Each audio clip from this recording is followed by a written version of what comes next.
Hello friends, আশা করি সবাই ভালো আছেন। আজকে অনেক দিন পরে আরও একটি দারুণ ভিডিও নিয়ে আপনাদের সামনে উপস্থিত হয়েছি। বন্ধুরা, আমরা যারা অ্যান্ড্রয়েড ফোন ব্যবহার করি তারা যখন ফোনটা নতুন কিনি তখন আমাদের ফোনটা ভালোই পারফরম্যান্স দেয়, অর্থাৎ খুব ফাস্ট কাজ করে। কিন্তু যত বেশি দিন ইউজ করি আস্তে আস্তে আমাদের ফোনটা স্পিড কমে যায়, অর্থাৎ স্লো হয়ে যায়। তো সেজন্য আমাদের কিছু কাজ করতে হবে। এই ফোনটাকে আবার পুনরায় নতুনের মতো ফাস্ট করার জন্য আমাদের বেশ কিছু কাজ করতে হয়। আমরা আমাদের ফোনে প্রয়োজনে বা অপ্রয়োজনে বিভিন্ন রকমের অ্যাপ ডাউনলোড করি প্লে স্টোর থেকে। কিছু কিছু অ্যাপস রয়েছে যে অ্যাপসগুলো আমরা প্রতিনিয়ত ব্যবহার করি না। তো সেই অ্যাপসগুলো আমরা আমাদের ফোন থেকে যদি আনইনস্টল করে দিই সেক্ষেত্রে আমাদের ফোনের মেমোরি বেড়ে যাবে, আর এ কারণে আমাদের ফোনটা আবার নতুনের মতো স্পিড পাবে, অর্থাৎ স্পিড বেড়ে যাবে, আর স্লো থাকবে না। তো বন্ধুরা, সেই অপ্রয়োজনীয় অ্যাপ কিভাবে আনইনস্টল করবেন সেই সিস্টেমটা আমি আপনাদেরকে এখন দেখাবো। বন্ধুরা, এখানে দেখুন আমার ফোনে অনেকগুলো অ্যাপস রয়েছে। তো এর মধ্যে বেশ কিছু অ্যাপস আমি ব্যবহার করি না, সেই অ্যাপসগুলো আমি আনইনস্টল করব। এখানে দেখুন একটি অ্যাপস রয়েছে, যেমন টফি। এটা একটা টিভি চ্যানেল অ্যাপস। তো আমি এটা সাধারণত ব্যবহার করি না। তো আমি এটার উপরে, এই টফি, এটার উপরে আঙুল দিয়ে চেপে ধরলাম। দেখুন বন্ধুরা, একটা ড্রপ ডাউন মেনু এসছে। এখানে বেশ কিছু অপশন রয়েছে। এখানে দেখুন আনইনস্টল নামে একটা অংশ রয়েছে। তো আমি আনইনস্টল এখানে যদি টাচ করি তাহলে এখানে একটা মেসেজ আসবে, Toffee do you want to uninstall this app. হ্যাঁ, এখানে আমি যদি ওকে ক্লিক করি তাহলে কিছুক্ষণের মধ্যেই এই অ্যাপসটি আমার স্ক্রিন থেকে আনইনস্টল হয়ে যাবে। এখানে একটু লোড নিচ্ছে, অর্থাৎ একটু অপেক্ষা করতে হবে। কিছুক্ষণ পরে এই টফি অ্যাপসটি চলে যাবে। দেখুন বন্ধুরা, এইমাত্র এই টফি অ্যাপসটি আনইনস্টল হয়ে গেল।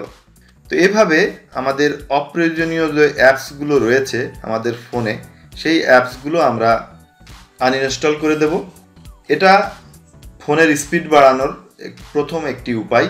আমি আরও একটি উপায় আপনাদেরকে দেখাবো। ফোনের সেটিংস অপশনে চলে যাব। দেখুন বন্ধুরা, সেটিংস, আমি এখানে টাচ করলাম। এরপরে আমরা একটু নিচের দিকে যাব। নিচের দিকে গিয়ে এখানে দেখছি যে ডিভাইস কেয়ার নামে একটা অপশন রয়েছে, আমরা সেখানে টাচ করলাম। দেখুন বন্ধুরা, আমাদের ফোনটি অপটিমাইজ হচ্ছে, অর্থাৎ আমাদের ফোনের মেমোরিতে কিছু অপ্রয়োজনীয় ডাটা জমা রয়েছে। সেই অপ্রয়োজনীয় ডাটাগুলো অটোমেটিক্যালি রিমুভ হচ্ছে। এখানে উপরে দেখুন 97%, অর্থাৎ 100%-এর মধ্যে 97% রিমুভ হয়েছে, আর 3% বাকি রয়েছে। তো নিচের দিকে দেখুন অপটিমাইজ নাও। তো আমরা অপটিমাইজ নাও এখানে টাচ করলাম। দেখুন বন্ধুরা, বেশ কিছু ডাটা, ব্যাকগ্রাউন্ড অ্যাপস এখানে ডিঅ্যাক্টিভেটেড হচ্ছে, অর্থাৎ ক্লোজ হয়ে যাচ্ছে। দেখুন বন্ধুরা, আমাদের অপটিমাইজেশন 100% হয়েছে। আমরা নিচের দিকে ডান এখানে ক্লিক করলাম। আবারও আমাদের পার্সেন্টেজ 100 অল গুডস আমাদের মেসেজ দিচ্ছে। এরপরে তৃতীয় যে উপায়টি রয়েছে এখানেই রয়েছে, দেখুন বন্ধুরা, সিকিউরিটি। তো সিকিউরিটি আমি টাচ করলাম। এখানে দেখুন স্ক্যান ফোন, অর্থাৎ আপনার ফোনে যদি কোনো ম্যালওয়্যার বা ভাইরাস থাকে তো এই স্ক্যানের মাধ্যমে আপনার ফোন থেকে ভাইরাসগুলো রিমুভ করতে পারেন বা ক্লিন করতে পারেন। তো স্ক্যান ফোন আমি এখানে টাচ করলাম। দেখুন বন্ধুরা, আমার ফোনটি স্ক্যান হচ্ছে, স্ক্যানিং 5%। এভাবে 100% হওয়ার পরে ফোনটি পুরাপুরি ভাইরাস মুক্ত হয়ে যাবে। আমরা সাধারণত বিভিন্ন কারণে আমরা অনলাইনে বা বিভিন্ন ওয়েবসাইটে আমরা প্রবেশ করি। তখনই সেখান থেকে বিভিন্ন রকমের ভাইরাস আমাদের ফোনে লোড হতে পারে এবং সেটা আমাদের ফোন মেমোরিকে ক্ষতিগ্রস্ত করে।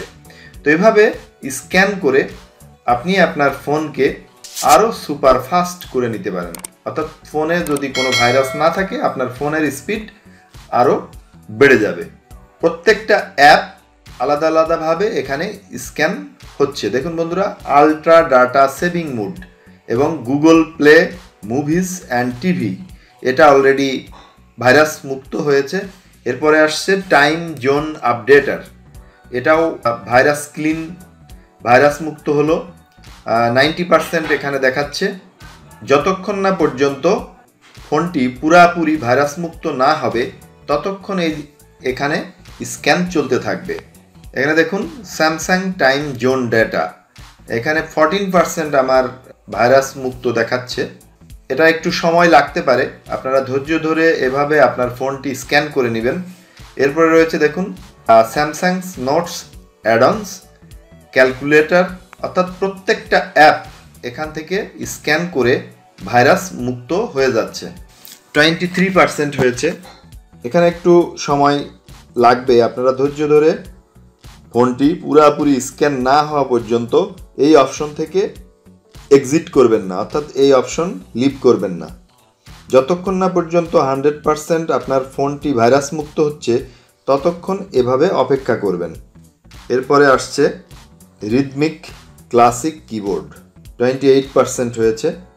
এক্স রেকর্ডার, অর্থাৎ আমি ফোনের স্ক্রিন রেকর্ড যে অ্যাপ দিয়ে করে থাকি এক্স রেকর্ডার, সেই অ্যাপটিও ভাইরাস মুক্ত হয়ে গেল। এরপরে বিকাশ অ্যাপ, ফাইন্যান্সিয়াল যে লেনদেন আমরা করে থাকি বিকাশ অ্যাপ, নগদ অ্যাপ, রকেট অ্যাপ। এরপরে আমি যে ফ্রিল্যান্সিং অ্যাক্টিভিটিস করে থাকি freelancer.com যে অ্যাপটি রয়েছে সেটাও ভাইরাস মুক্ত হয়ে গেল। 42% হয়েছে। 100% না হওয়া পর্যন্ত এখান থেকে এক্সিট করা যাবে না, তাহলে কিন্তু আপনার ফোনটিতে ভাইরাস থেকেই যাবে। 47% শো করছে এখানে। জুম অ্যাপ, এটাও ভাইরাস মুক্ত হয়ে গেল। 52% দেখাচ্ছে। 80% শো করছে। Messenger, rocket, drive, Canva, Samsung notes, নগদ প্রায় 100% হয়ে যাচ্ছে। এখন 95% শো করছে। এখনই আমাদের ফোনটি শতভাগ ভাইরাস মুক্ত হয়ে যাবে। দেখুন বন্ধুরা, উপরে লেখা দেখাচ্ছে নো থ্রেড, অর্থাৎ ফোনটি সম্পূর্ণভাবে ভাইরাস মুক্ত হয়েছে। আমরা এভাবেও আমাদের ফোনের স্পিড বাড়িয়ে নিতে পারি। আরও একটি উপায় রয়েছে, আমরা আবার সেটিংস অপশনে যাব, এখানে ডিভাইস কেয়ার এখানে যাব। এরপরে মেমোরি নামে একটা অপশন দেখা যাচ্ছে, আমরা মেমোরিতে ক্লিক করলাম। এখানে মেমোরি যদি আপনার ফোনে কম থাকে সেক্ষেত্রে আপনার ফোনটি স্পিড কমে যাবে, অর্থাৎ স্লো হয়ে যাবে। এটা বাড়িয়ে নেওয়ার জন্য অবশ্যই মেমোরি খালি করতে হবে। বেশি পরিমাণে মেমোরিতে ভিডিও বা যে কোনো ফাইল, যদি অপ্রয়োজনীয় ভিডিও বা ফাইল থাকে সেগুলো ডিলিট করে দিতে হবে। এখানে দেখুন 483 MB অ্যাভেলেবেল, অর্থাৎ আমার মেমোরি খালি আছে 483 MB মেগাবাইট অ্যাভেলেবেল।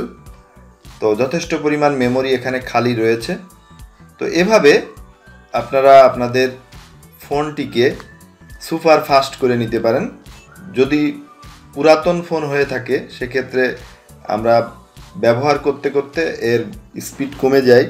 এভাবে ফোনটিকে আপনি মেমোরির পরিমাণ বাড়িয়ে নিয়ে আপনার ফোনটি একদম নতুন সেটের যে স্পিড সেটা করে নিতে পারেন। তো বন্ধুরা, এই ভিডিওটি দেখে যদি আপনাদের ভালো লেগে থাকে তাহলে অবশ্যই লাইক, কমেন্ট এবং শেয়ার করবেন এবং পাশে থাকা বেল আইকনে অবশ্যই ক্লিক করবেন, আর যাতে আমার পরবর্তী ভিডিও আপনাদের নোটিফিকেশনে খুব দ্রুত পৌঁছে যায়। আপনারা সবাই ভালো থাকুন, সুস্থ থাকুন।